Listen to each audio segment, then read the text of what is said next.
guys, welcome to the Everett Silver Show. We have exciting guests as we do every week, and so I want to thank you so much for tuning in, and I'm always bringing it to you, so thanks so much for staying in tune with us. Stay connected. You're watching the Everett Silver Show.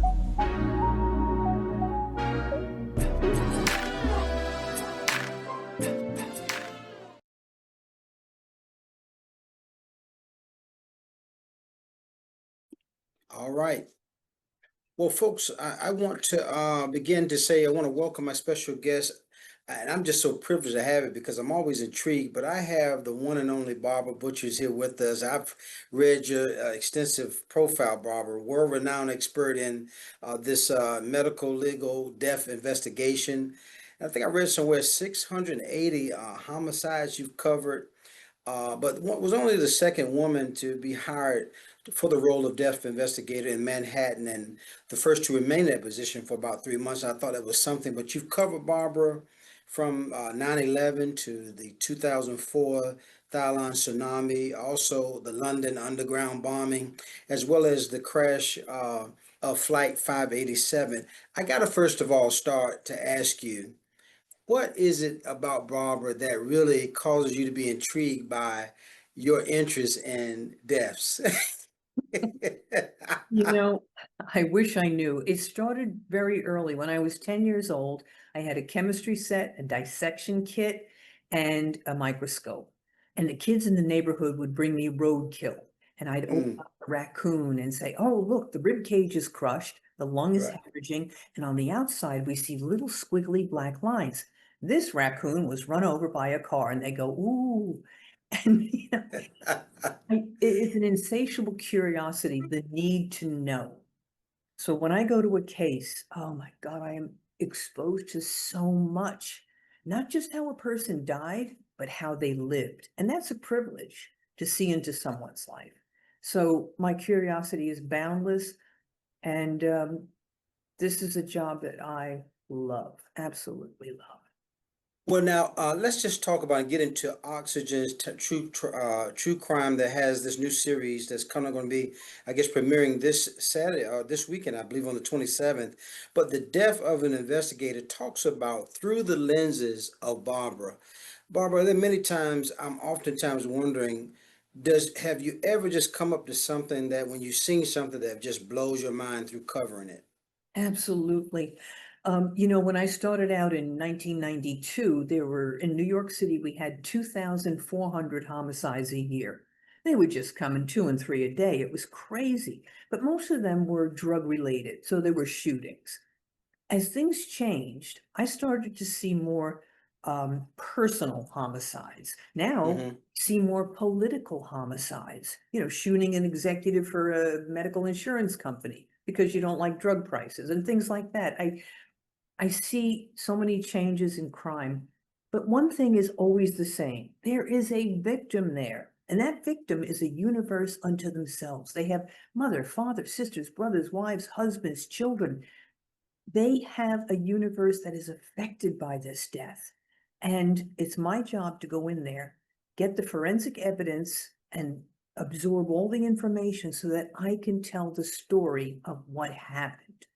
And then hopefully get justice for the victim and closure for the family, if that's possible. You know, Barbara, I know you mentioned something. I know first the true crime scene is kind of told, but police kind of secure the scene. Then they give it to you, have jurisdiction over that. How important is timing though, getting to the scene at a certain particular time or worrying about somebody messing up evidence? What goes through your mind when you get there? Because we are looking at it through what you're uncovering in real time. That's right. And sometimes it's very important, the timing. Sometimes I get there and things would already have been moved. A gun might have been removed. Or I remember one case where a man put himself in the trash basket outside his wife's apartment, shot himself in the back of the head like this. Wow. And then when I got there, the gun was on his chest and his hand was on his chest. And that should not have been. It should have fallen to the ground behind him. And I was like, my God, I don't understand this. This can't be a suicide. Then I said to the police, wait a second, has anybody moved anything since I got here. A rookie cop comes up and says, "Yeah, I figured I should make the gun safe, so I put it in his hand on his hand." I said, "Please don't ever do that again. You're ruining the scene." Um, well, sometimes the smell is bad and the cops, they might open the windows. That affects the body temperature and that affects my calculations about time of death. So I need to get there quickly.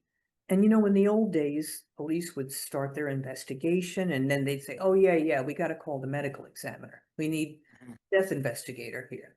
And I'd get there and things were different.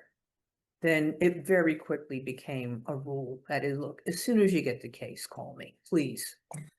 That long time ago. Well, I got to tell you now, someone I mean, Barbara, you were chief of staff of New York City. I mean, as a chief medical examiner, how much of that experience plays, into the role of what you're doing, and now seem to be rewarded to you? Yeah, I did on the ground investigations in the street for many, many, many years, and then nine Hmm. 11 and all that. And then after that, I got promoted, director of this, director of that, and eventually chief of staff. And Right. mostly politics. That was working with the mayor's office to make sure that our programs like crime fighting and public health got Hmm. got done. And working with Michael Bloomberg was a privilege because he heard us and he understood our role. So yeah, I got to do a lot of good things there, but tell you the truth, I'm a girl of the streets. I need to be out there in the action. I I, love it, Barbara. I, I love it. I need to be with NYPD. I need to be with the guys. And I need to be there on that scene. I miss it so bad. Now, Barbara, lastly, this season is going to detail 10 different cases, I understand, from the fearless from Las Vegas journalist to, I guess, an ambush outside of his home. Talk about, because again, we don't want people to forget that, again, the death by investigation with Barbara Butcher is going to premiere Saturday, September 27th, 9 p.m. Eastern Standard Time on Oxygen. But talk about these 10 different cases that you're looking at. Man, it's a wild potpourri of just cases going on. It is. And, some of my cases became very famous and they've been done to death in the media. And this time with Oxygen, we looked for those cases that were difficult, that were interesting because of who the victims were, the perpetrators, and how difficult it was to solve. Some of these cases you've never heard of before, and you'll be surprised when you see them. And you say, wow, I never heard of that massacre. I didn't know a whole family was killed. Um, so we chose those kind of cases, and they have not just a scientific bent. You'll learn a lot about forensics watching it, but you'll also learn what it's like to be me in that scene, smelling it, hearing it, feeling it, and the human aspect of it, who these people were, and who their families remain to be. So it's a little different than I think than most true crime stories, and I don't know, I'm proud of it. I think I get to say a lot in this show. Absolutely, much success to you. And lastly, Barbara, I know I'm just so intrigued by it, and but do you get chance to spend with some of the families after? I know sometimes you may not never find closure. Sometimes I know family looks for closure. Is that something that you concern yourself with sometimes just to try to find out? Is that another drive for you? Absolutely. Tomorrow I'm going to court in New York City to testify on a homicide from 18 years ago.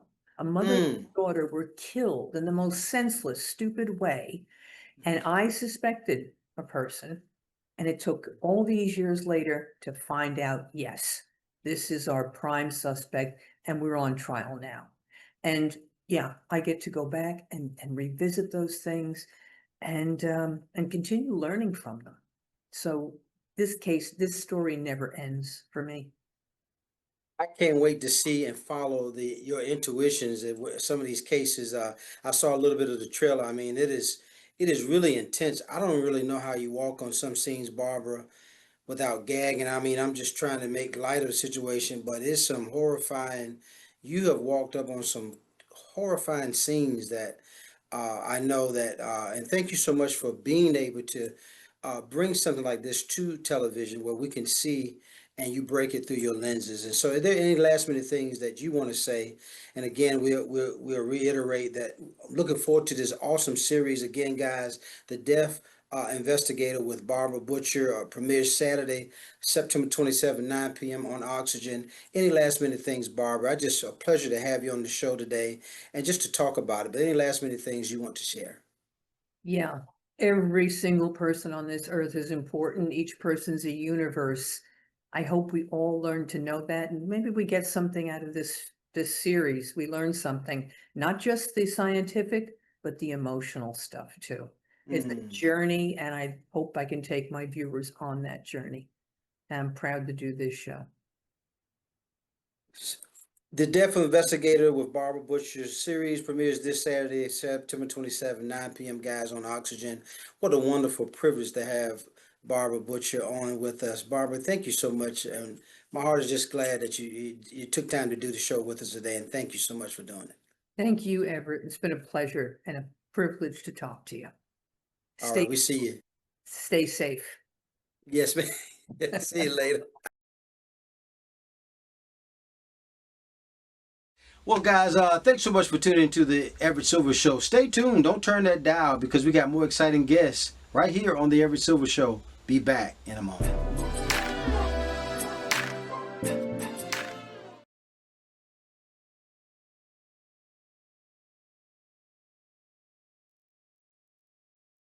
Hello, Everett. How's it going? Thank you so much for joining us, Robert. Appreciate having you. Thanks for having us. Appreciate it. You're so well. Well, folks, kind of behind the scenes of clean campaign honors, custodians, also facility maintenance professionals, shining a light on the workers, kind of who keep space safe and spotless, and plus how kind of to show support year round. So I have National Custodian Day, or it is National Custodian Day, is October the 2nd coming up. So we got to look at that. But again, I want to thank Robert Posthauer, President of Commercial Products Newell Brands, is with us. Robert, thanks for doing the show today again. But why are custodians and maintenance professionals considered the unsung heroes of our communities? Well, thanks again for having us. We really appreciate it. So, You're welcome. as you know, they have an enormous impact on our daily lives, and oftentimes we don't even think about it. So, cleaning professionals, I know from when I come into the office, they're the first to arrive at work. They're already here, and when I leave, oftentimes they're cleaning the doors and cleaning the floors when I leave as well. So they're the last to leave. And magically, when we get to work, the trash cans are empty, the floors are clean, the bathrooms are restocked, and it's this group that gets it done every single day. You got that right. I tell you, we should be celebrating you guys all year long. But talk Right. about Robert. What helps custodians work more effectively, though? Yeah, also a good question. I think a couple things come to mind for me. So, respecting their workplace is a big part of that. So, Hmm. we're all busy, of course, but cleaning up after ourselves goes a really long way if you think about that. So, also, we think the right products can really help. The great thing about Rubbermaid commercial products is we offer a wide array of products to help support custodians do their work more productively. So, our focus on innovation really is around safety and efficiency. And as an example of our products that we offer refuse, which is a fancy way of saying trash cans like the pink brute trash can behind me. We offer decorative refuse, which you'll see in an office building, more stylish trash can. We offer commercial cleaning products, the traditional, yellow mop bucket with mops and stick goods, brooms, and microfiber. And finally, we offer the big and bulky material handling, tilt trucks, things that help take refuse to the trash can and dumpster as well. And then, Robert, one of my favorite questions: how can both businesses and public kind of support custodians year round? Yeah, good question. First of all, just bringing attention to National Custodian Day, which as you mentioned, is next Thursday, October 2nd. So that's a great way to really put that on your calendar and celebrate this every single year. But we're trying to bring attention to this day. And during COVID, of course, this group was essential workers, was deemed essential, and we think they're essential workers every single day.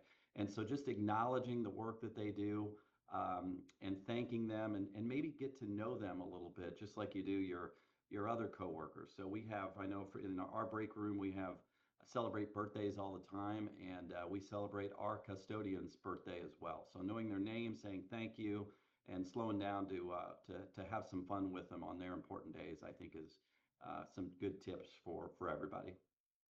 And then, Robert, lastly, how is Rubbermaid commercial products kind of showing appreciation for custodians and environmental service workers? Yeah, this behind the scenes of clean event is just a fantastic way to do it. So it's my favorite couple weeks of the year where we just put down the selling decks and we have breakfast, lunch, dinner, sometimes in the middle of the night because that's when they're doing their work. And it's our chance to really just say thank you for the amazing work that they do. And we have events all around the world. Most of our events are here in the U.S., but we have events in Latin America this year, in Europe and Asia. And anywhere there's trash and cleaning, which is just about everywhere, that's where we're having an event. Just as a example, we're in casinos and hotels and cruise ships, obviously office buildings. We're in Wichita at their zoo this week, stadiums all around the country as well. So it's the least we could do to slow down and say thank you to these important workers. Well, I got to tell you, when I think of office buildings, schools, hospitals, airports, man, restaurants, man, you guys, custodians and facility maintenance professionals, I tell you, are really the backbone of clean, safe, welcoming spaces. So thank you for what you do. And then, Robert, lastly, where do we go for further information? You said that right. They're just so essential. And you can go to rubbermaidcommercial.com is the best place to go to learn a little bit about the event that we talked about, behind the scenes of clean, and a little bit about our company and maybe the products we have as well. So thank you for having me. You're so welcome. And guys, don't forget National Custodian Day, October the 2nd. I want to thank my very special guest, Robert Posthauer, President, Commercial Products, Noel Brands. And thank you so much, sir, for doing the show. Thank you very much. Appreciate it. All right, bye-bye. Bye-bye. More guests coming your way. Don't touch that dial. Be back in a moment.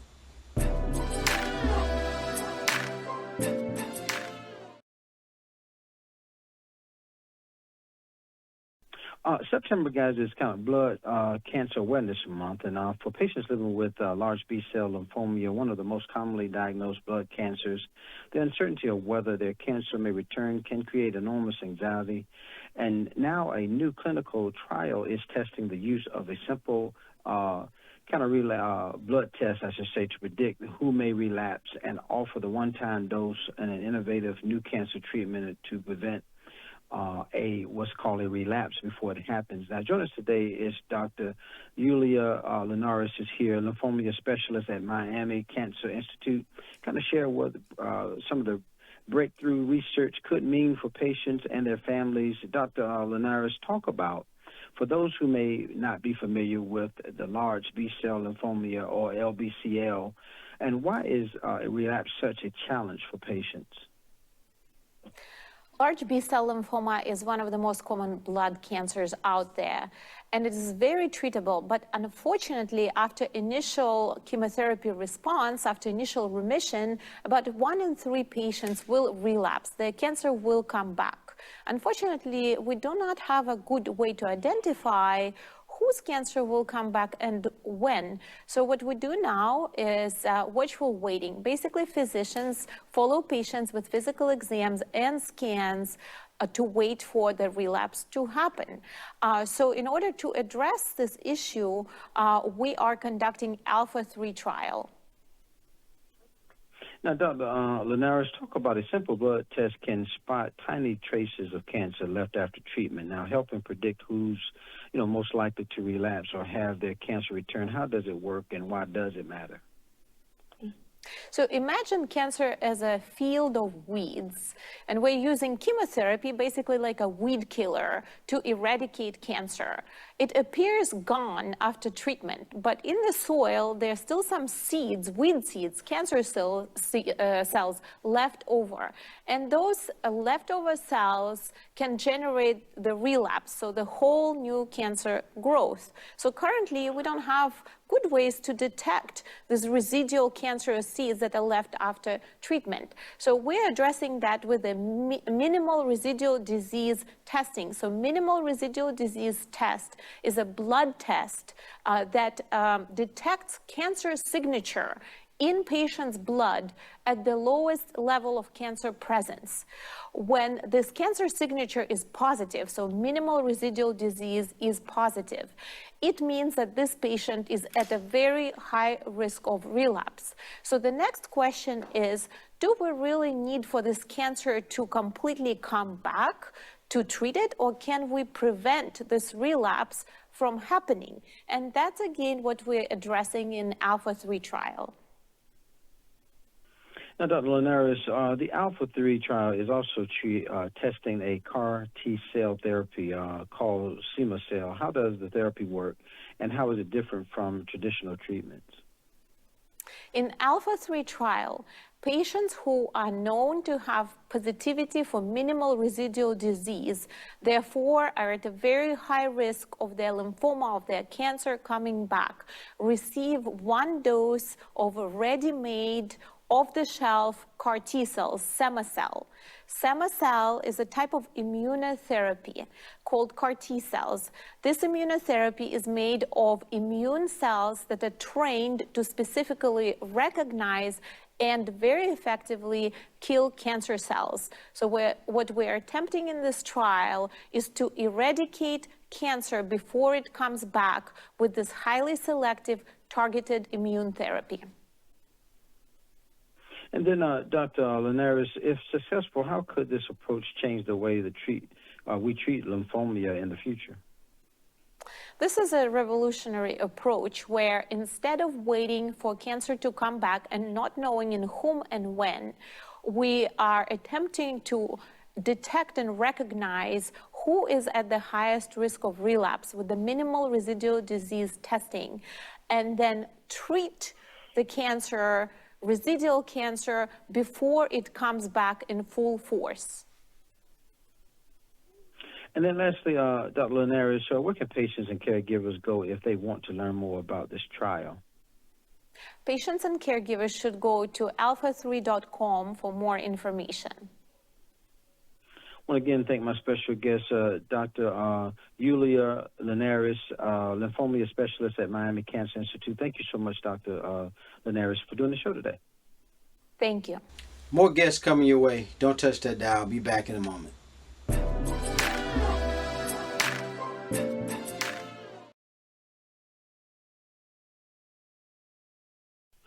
Well, we got to talk about heart disease. Kind of remains one of the high rise in the United States. Most people are aware of the common risk factors, the high blood pressure and also bad cholesterol. And there's one lesser known inherited heart disease risk factor that affects kind of millions and is passed down through families.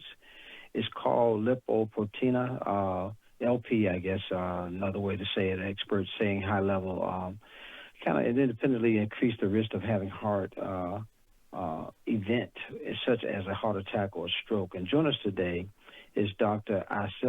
Fergus, professor of medical medicine, also director of cardiovascular disparities and clinical lipidology there at the Mount Sinai Fuster Heart Hospital.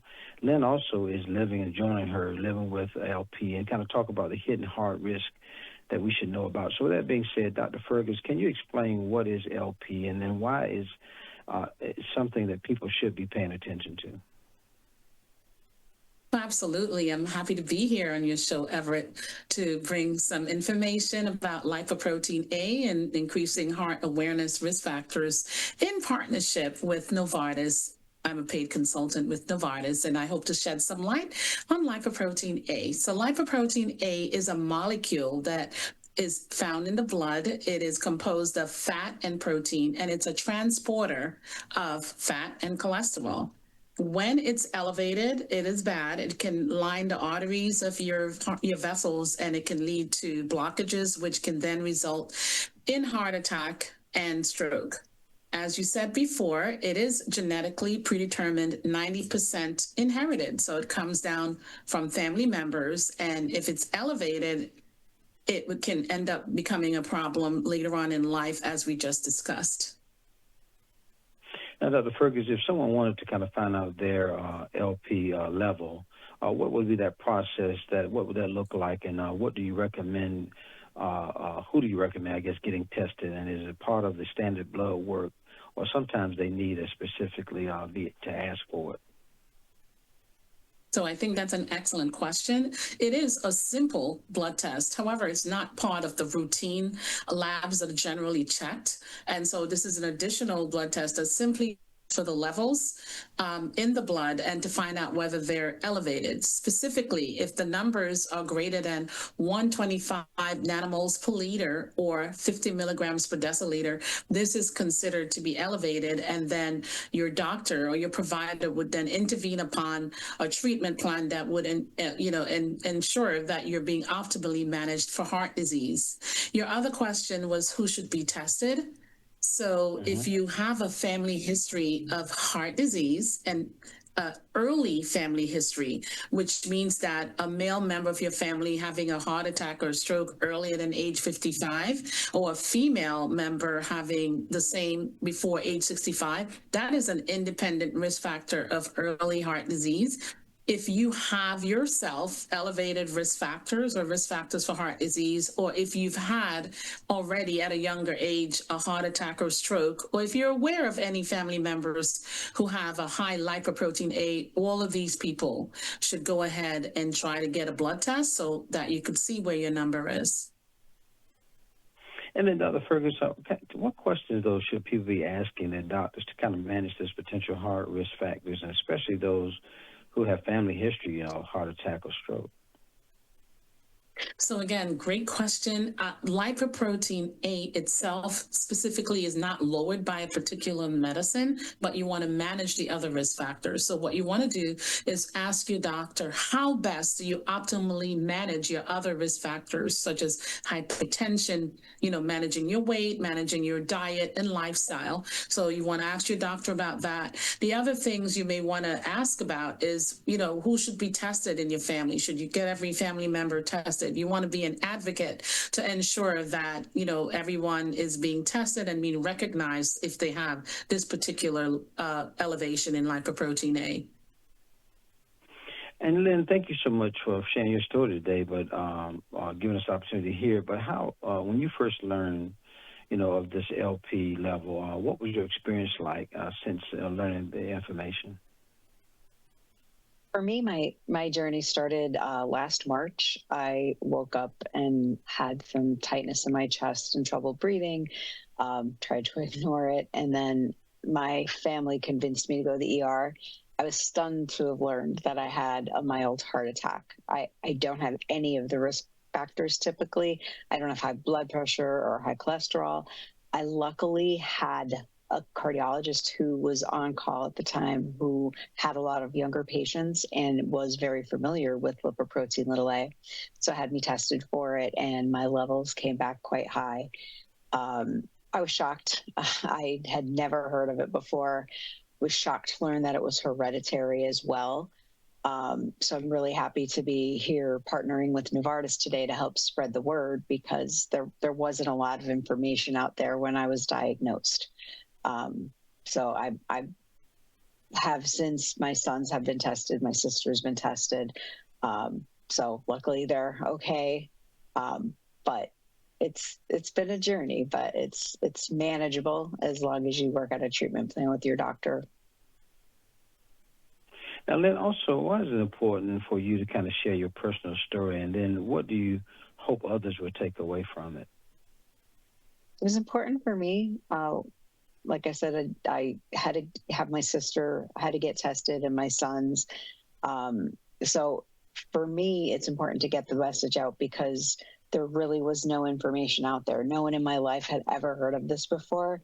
And knowledge is power. The more you understand, the more you can go on and get the disease treated, things like that. So mainly today, I really want to pass along the message that if you do have risk factors for heart attack, stroke, heart disease, please go mention to your doctor, talk to your doctor.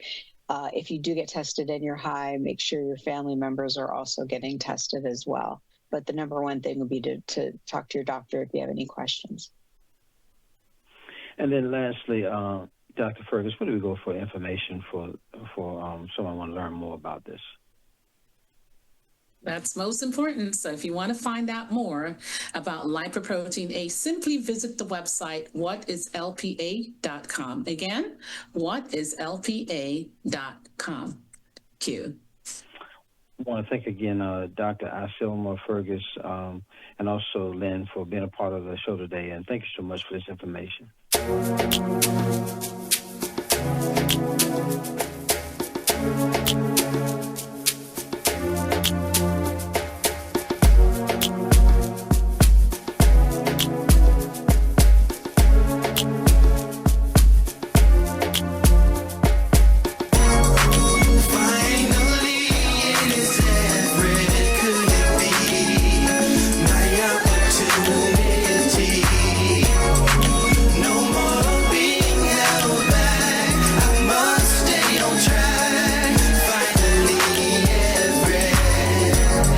Seems like forever is coming. I can't believe it's happening to me.